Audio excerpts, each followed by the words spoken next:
¿Cómo está? Que el Señor le bendiga. Qué bueno. ¿Dónde están los hombres? Había 85 de ustedes esta mañana. Tengo miedo de hacer el aplauso fuerte, pero lo hago igual. Pueden sonar como 85 personas. ¡Aplauso fuerte! Los valientes del Señor. La pasamos muy bien, fue muy bueno. Dios se movió, Dios nos habló y literalmente 85 hombres se transformaron en 85 niños, pero se portaron muy bien. Así que si usted no fue, se lo perdió. Hoy vamos a cerrar un capítulo de una serie que a mí particularmente me ha bendecido y espero que también lo haya bendecido a usted. Y dígame por lo menos un amén de compromiso. Hemos hablado acerca de los miedos y la importancia de confiar en el Señor. Usted sabe que el ambiente, la tensión política, la situación social, las guerras y las redes sociales a veces alimentan mucho nuestros miedos. Y como hijos de Dios hemos sido llamados a vivir, a reaccionar de otra manera, una manera distinta.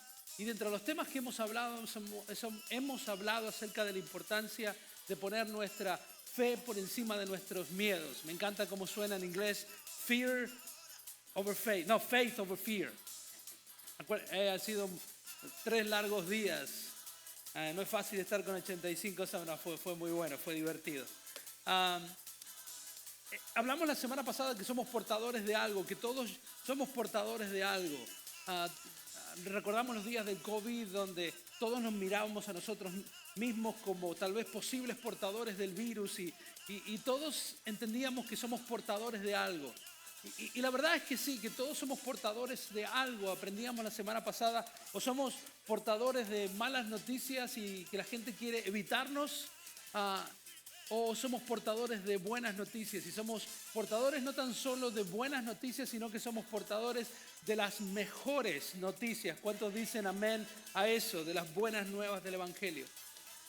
Yo quiero cerrar esta serie con un mensaje que el Señor me dio, que generalmente no me gusta ponerle títulos, porque los títulos muchas veces limitan lo que el mensaje realmente puede dar, puede ser, puede contribuir. Pero este mensaje tiene un título en particular y habla del secreto de los que confían en el Señor. ¿Cuántos de ustedes quieren confiar en el Señor? Queremos elevar nuestra confianza en el Señor por encima de las situaciones. Y yo creo que hay un secreto para aquellas personas que confían en el Señor. Son esas personas que cuando viene un huracán están confiadas, sabiendo que están en las manos del Señor. A mi esposa le pone nervioso que no me pongo nervioso. Ella tiene el don de la preocupación, ella se preocupa. Se prepara, perdón. ¿Qué dije yo? Preocupa, ¿no? Está preocupándose para ocuparse, para después preocuparse de lo que se preocupa. Anyway, mi punto es que yo no me preocupo nunca por nada. Y muchas personas piensan que, bueno, qué espiritual que es el pastor, ¿no? Tiene una fe que va por encima de las circunstancias. Y yo tengo una teoría muy particular. Yo creo que la razón por la cual yo no me preocupo es porque no tengo el entendimiento suficiente en mi mente para evaluar el riesgo en el cual me encuentro. Yo como un niño que está en la jaula de los leones y lo va y lo abraza. Yo creo que soy más o menos así. No tengo la capacidad para evaluar el riesgo que tengo por delante. Pero hay personas que, aun a pesar de las circunstancias adversas que puedan llegar a vivir, tienen paz. Diga conmigo paz. Mientras todos corren en círculos, esa persona parece que está tranquila. Y hay un secreto de las personas que han aprendido a confiar en el Señor, que tienen esa paz que sobrepasa todo entendimiento. Y para poder encontrar el secreto de las personas que tienen esa paz, que tienen esa confianza en el Señor todo el tiempo, quiero traerle 3 distintas perspectivas. La primera perspectiva es una perspectiva optimista. ¿Cuántos optimistas tenemos hoy? ¿Sí? Antes de levantar la mano ya estaban ahí. Que si algo va a salir bien, están anticipando que va a salir. ¿Y cuántos pesimistas tenemos acá? Sí, acá el hermano, ya. Sí, los pesimistas no. Que si algo va a salir mal, seguramente me va a pasar a mí. Pero también quiero traerle una tercera perspectiva, no tan solo una perspectiva optimista, sino una perspectiva pesimista, sino una perspectiva divina. Diga conmigo, divina. Y creo que entre las tres perspectivas ante la misma situación podemos llegar a descubrir cuál es el secreto de una persona que vive constantemente confiando en el Señor. La perspectiva optimista viene nada más ni nada menos que de Pablo, un apóstol del Señor que escribe una de sus mejores y más reveladoras cartas de un lugar extraordinariamente difícil que es la cárcel. Escribe una de sus mejores y más positivas cartas mientras estaba esperando una sentencia de muerte. Escribe una carta a las iglesias animándolas en su fe cuando las perspectivas que rodeaban a esta persona eran posiblemente letales. ¿Cuántos de ustedes quieren tener ese optimismo constante en su vida, aún en el medio de la presión y las dificultades? Yo quiero. En Filipenses capítulo 4, versículo 4, Pablo escribe desde la cárcel diciendo lo siguiente. Lea conmigo, por lo menos sígame. Regocíjense en el Señor cuando las cosas le vayan bien. No, perdón, es que ha sido un largo fin de semana. Dice, regocíjense en el Señor siempre. Enfático, arranca su carta de esa manera. Y por las dudas dice, y otra vez les digo, como si no lo hubiese quedado lo suficientemente claro, exclamation point, regocíjense. Dígale a la persona que está al lado, regocíjate. Dice que la gentileza de ustedes sea conocida a todos los hombres. El Señor está cerca. Dígale a la persona que está al lado, el Señor está cerca. Creo que Pablo no tan solo estaba hablando acerca de la segunda venida de Cristo, que tiene que animarnos, que nos tiene que dar esa perspectiva optimista, escatológicamente hablando, sabiendo que el Señor va a venir por su iglesia. ¿Cuántos dicen amén? Y eso genera una expectativa de alegría en nuestro corazón, sabiendo que no importa cómo las situaciones sucedan, no importa cómo termine la historia, el Señor viene por su iglesia. Y continúa diciendo en la misma carta una recomendación a la iglesia y dice, no se preocupen por las cosas insignificantes de la vida. No se preocupen por aquellas cosas que no tienen sentido, esas cosas superfluas de la vida. No se preocupen, solamente preocúpense por las cosas importantes, como el dinero, como los biles, como las metas, como el clima político, como la situación en la que estamos viviendo. Dice eso, ¿no? Amén. No, dice, no se preocupen por nada. Diga conmigo nada. Estuve con el pastor David, que hizo un tremendo trabajo ayudándonos a ministrar a los 85 hombres que fueron con nosotros. Muchos de ellos ya están en el campus de Orange Park. Y me hablaban griego, en latín, sabe un montón de idiomas y el origen de cada palabra. Y quiero decirle que el origen de la palabra nada viene del latín nadas. I don't know, estoy inventando, making that up. Pero nada significa nada. Esa es mi teología, ¿no? Dice, no se preocupen por nada. Que sus peticiones, sus oraciones sean conocidas delante de Dios en toda oración y ruego, en acción de gracias. Y escucha esto, y la paz, consecuencia, y la paz de Dios que sobrepasa todo entendimiento, guarde sus corazones y sus pensamientos en Cristo Jesús. ¿Por qué nos pide que tenemos que preocuparnos? ¿Por qué se supone que tenemos que orar? Puedo tener un reality check. Me ha escuchado decirlo.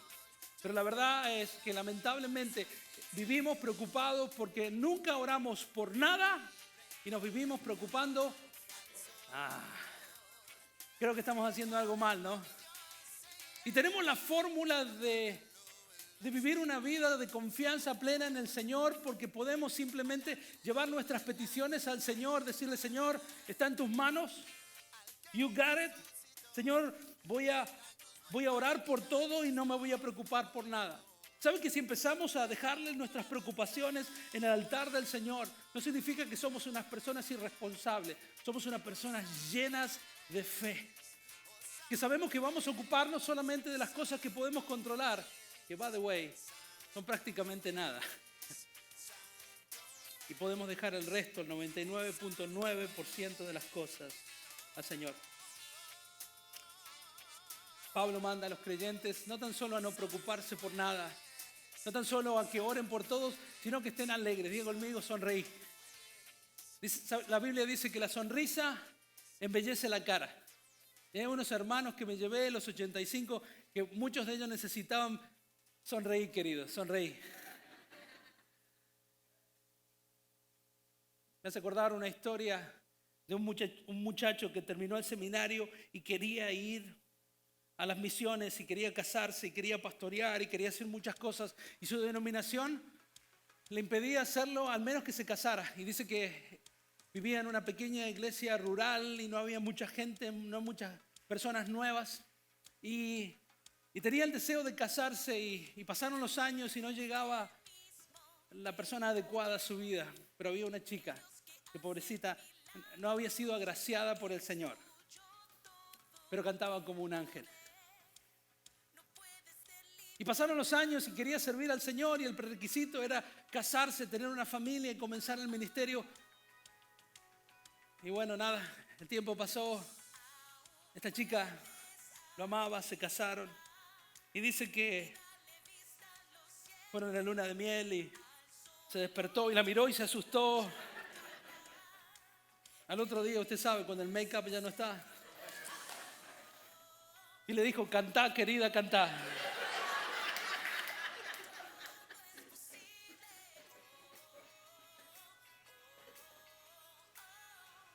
Regocíjense.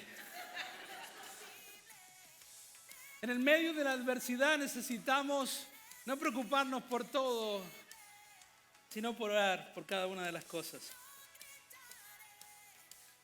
La hermana se sigue riendo. La segunda historia es un poco más pesimista.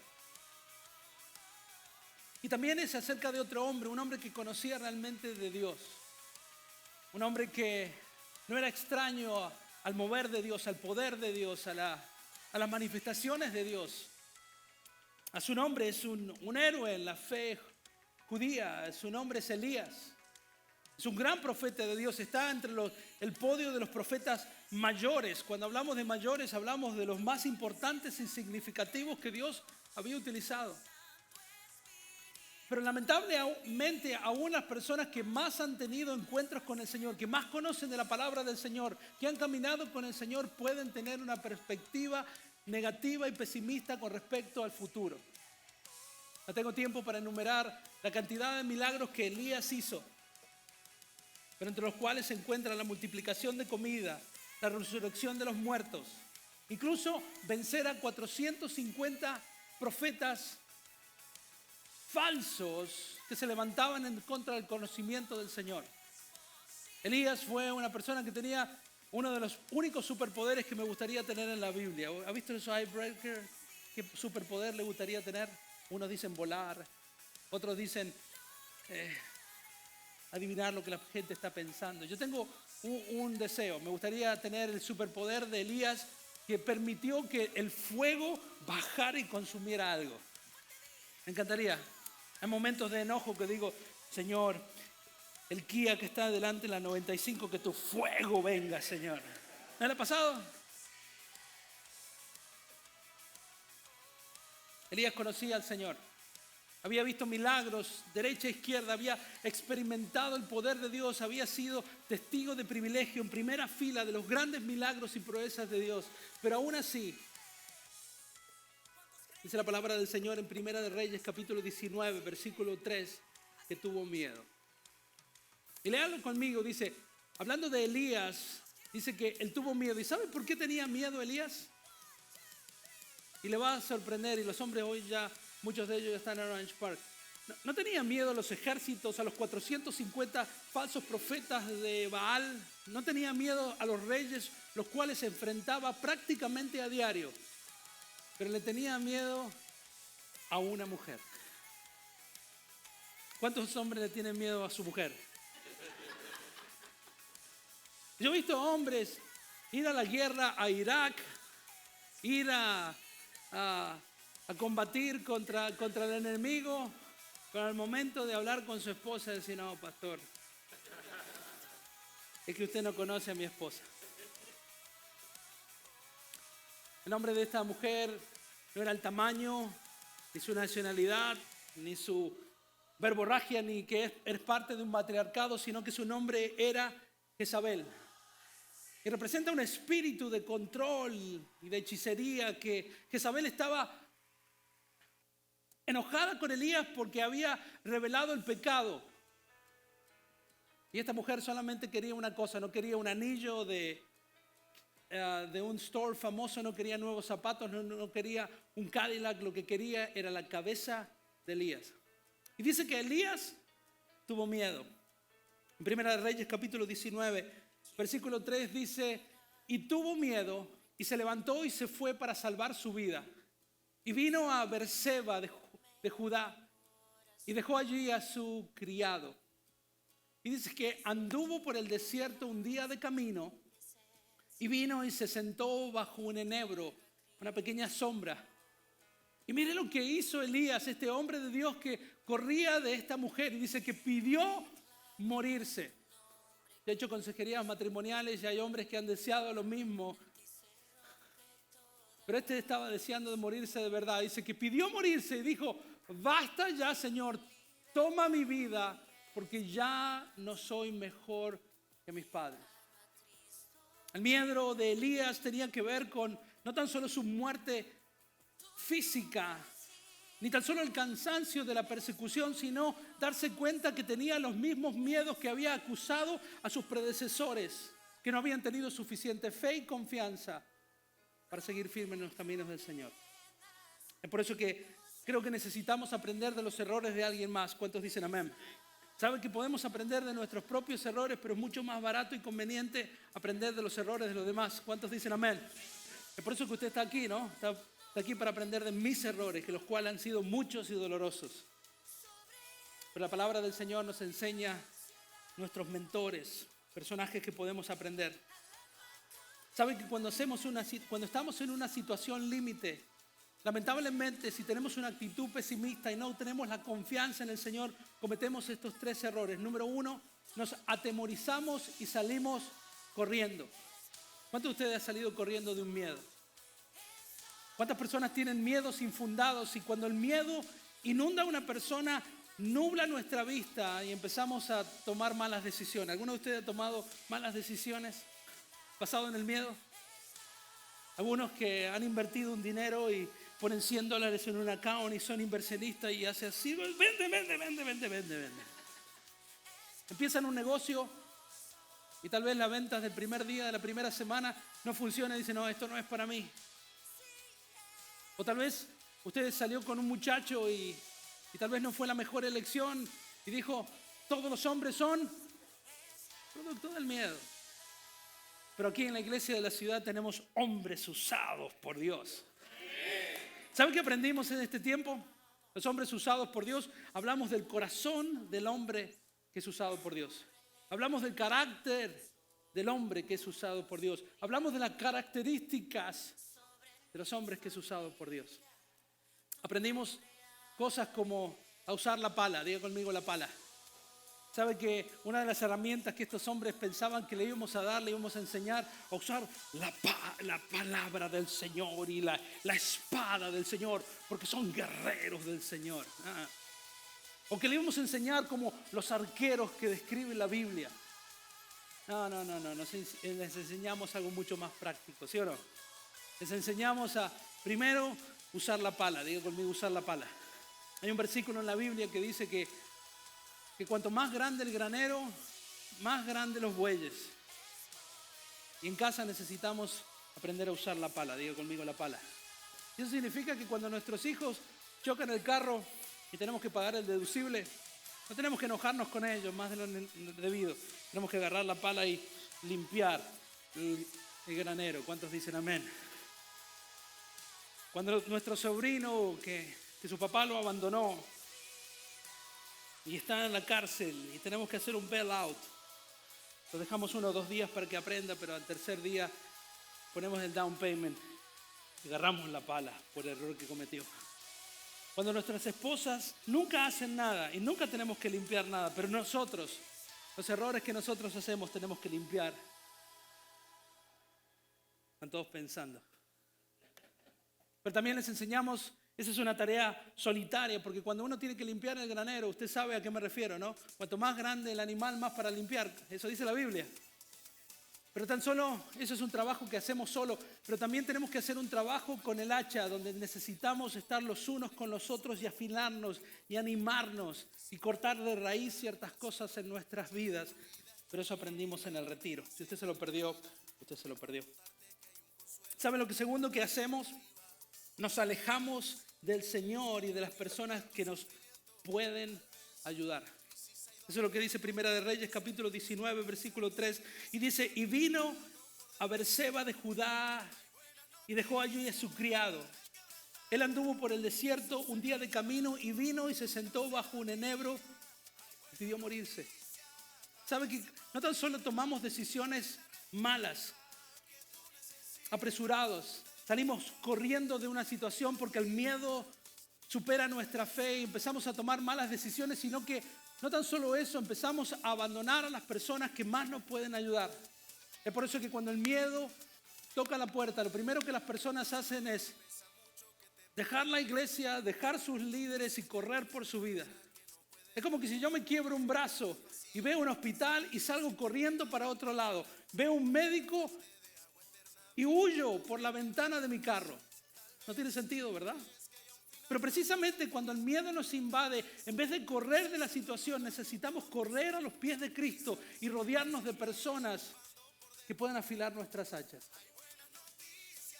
Lo tercero, que no quiero volver a repetir como los errores de este profeta que lo tomó por el miedo, es en enfocarnos en lo peor. Dice en Primera de Reyes, capítulo 19, versículo 4, y dijo, basta ya, Señor, toma mi vida, porque yo no soy mejor que mis padres. Cuando el miedo nos toma, cuando empezamos a correr, cuando nos vemos solos, porque dejamos nuestro criado allá para que nadie nos pueda molestar, empecemos a ver lo peor. ¿Cuántos pesimistas hay acá? Empieza a decir, este pesimista número, vamos a cambiarte, brother. Y hay personas que si algo pasa, se concentran en lo peor que podría llegar a pasar, aunque no recordamos, empezamos a perder la memoria que Dios fue bueno en el pasado con nosotros. Elías se olvidó de los milagros y los prodigios que Dios había realizado en su vida, en su nación, y se quería dejar morir. Es por eso que no quiero la visión pesimista de Elías, sino que quiero la perspectiva divina. ¿Cuántos de ustedes quieren una perspectiva divina? Y tenemos que volver nuevamente a Pablo y a la cárcel, esa persona que tenía un optimismo que a mí a veces me hace enojar. Hay un hermano que está sufriendo una situación de salud a nivel personal y cada vez que lo veo le pregunto, ¿cómo está? Fantástico. ¿Cómo está su salud? Horrible. Es un hermano que tiene problemas de salud serios y su optimismo me enoja. ¿Le ha pasado? Cuando usted tiene un mal día, está cansado, está frustrado y tiene de poco de quejarse, pero usted empieza todo el día con la quejabanza. ¿Sabe qué es la quejabanza, no? Cuando se está quejando todo el tiempo, ¿no? Pero hay personas que tienen esa paz y tienen esa alegría y tienen ese gozo. Es como si de alguna manera tuviesen tatuado en el corazón Filipenses capítulo 1 al 4. Y a pesar de las circunstancias adversas, siempre están felices, siempre están alegres, siempre están positivos. ¿No le agravia a las personas así? A mí a veces sí, especialmente cuando tengo un día malo. No, pero mentira, le pido que oren por mí. En Filipenses capítulo 1, versículo 12, Pablo desde la cárcel nos vuelve a decir, dice, hermanos, quiero que sepan que en realidad lo que me ha pasado, estar en la cárcel, ha contribuido al avance del evangelio. Es más, se ha hecho evidente a toda guardia del palacio, a todos los demás, que estoy encadenado por causa de Cristo. No tan solo que está feliz, No tan solo que está positivo, no tan solo que está alegre, sino que nos está animando a nosotros a estarlo. Y encuentra una razón positiva, que los sufrimientos y padecimientos que está sufriendo están trayendo gloria y avance al Evangelio de Jesucristo. Yo quiero vivir una vida así. Ese es el secreto del contentamiento, que no importa las situaciones donde está, no hay cosa que le podamos dar o cosa que le podamos sacar que le saca el contentamiento del corazón a un cristiano. ¿Y qué pasó con Elías? ¿Quieres saber qué pasó con Elías antes de terminar? Hoy vamos a terminar temprano porque han sido muchos mensajes. ¿Quieren saberlo si lo oramos y nos vamos a casa? ¿No? ¿O quieren saber qué pasó con Elías? Elías estaba diciendo, Señor, I'm done. Señor, llévame. Él sabía que morir lo iba a llevar a la presencia del Señor. Estaba diciendo, Señor, yo no quiero seguir lidiando con esta situación. Señor, llévame a tu presencia. Como a veces decimos, Señor, terminemos con esto. ¿Cuántos de ustedes ha dicho eso? Señor, terminemos con esto. Let's get it done. Y miren lo que pasó con Elías. Primera de Reyes, capítulo 19. Elías escondido en una cueva, deprimido, a punto de morir. El Señor le dice a Elías, necesitamos hablar. Y mire las instrucciones del Señor. Y dice que el Señor le dijo a Elías, sal y quédate de pie sobre el monte ante el Señor. Quiero que se imagine a Elías, una persona que ha interactuado con el Señor y que le da instrucciones específicas de sal de tu cueva y tengamos una reunión en un monte. Hay personas que nuestra depresión, nuestro negativismo, nuestra negatividad nos hace esconder en una cueva. Hay personas que sufren de depresión. Yo entiendo que hay un factor químico, emocional, traumas y un montón de factores, pero hay un factor poderoso que es la fe y la esperanza en el Señor. Creo que si Elías estuviese viviendo con nosotros en este día, dirías, Elías, sal debajo de la cama, abre las persianas de tu cuarto y sal al patio para hablar. Y le dices, Señor, sal y quédate de pie sobre el monte ante el Señor. Y mire lo que pasa. Dice que el Señor va a pasar. Y mientras Elías estuvo parado ahí, estaba esperando que el Señor tuviese un meeting con él. Y usted sabe, cuando usted se encuentra con el creador del universo, algo sobrenatural empieza a suceder. Y miren lo que pasó. Y dice, sal y quédate de pie. Y dice que vino un viento huracanado. Diga conmigo, un viento huracanado. Es más, si fuésemos una iglesia interactiva, le diría que haga así.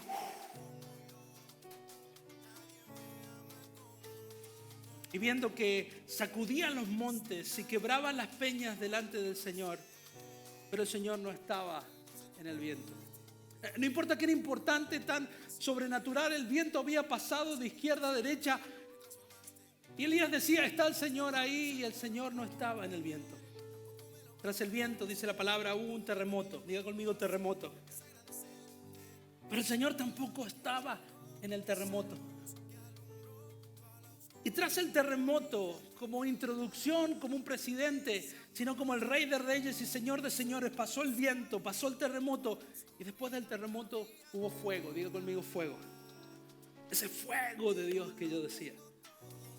Pero el Señor, dice la palabra del Señor, tampoco estaba en el fuego. Y tras el fuego se oyó un ligero susurro. Dice la palabra del Señor que el Señor estaba en el susurro. Yo quiero que se ponga de pie, quiero explicarle algo.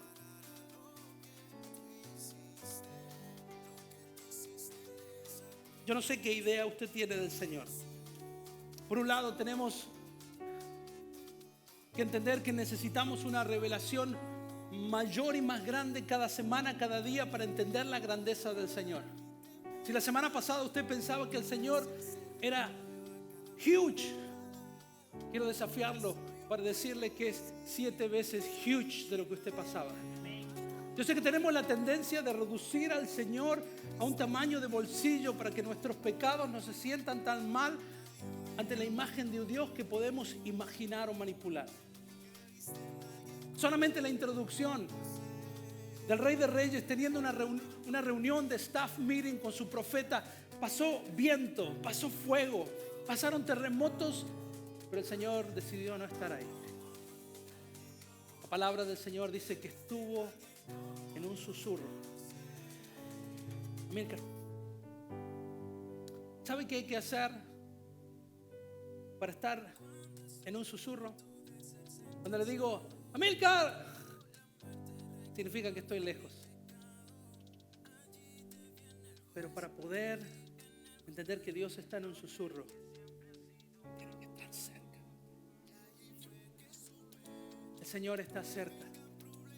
Las personas que tienen el secreto de la confianza plena en el Señor ante tal circunstancias, tiene el entendimiento que en el momento más difícil de nuestras vidas, aunque estemos en prisión o aunque queramos quitarnos la vida porque no damos más, es llegar al entendimiento que en el momento de más sufrimiento y más dolor, Dios no está distante, como un trueno, como un viento, como un terremoto. Dios está más cerca de su creación que nunca. Y como hijos de Dios necesitamos albergar esa esperanza en nuestro corazón, sabiendo que cuando todos temen por su vida, Dios está cerca de los suyos. Quiero que cierre sus ojos. Y yo creo que tal vez piense en el momento más difícil que le ha tocado vivir. La pérdida de un familiar. Una decisión que tal vez lo ha alejado del Señor y que tal vez hoy un dolor está nuevamente trayéndolo a sus pies. Quiero recordarle que el Señor estuvo cerca de usted.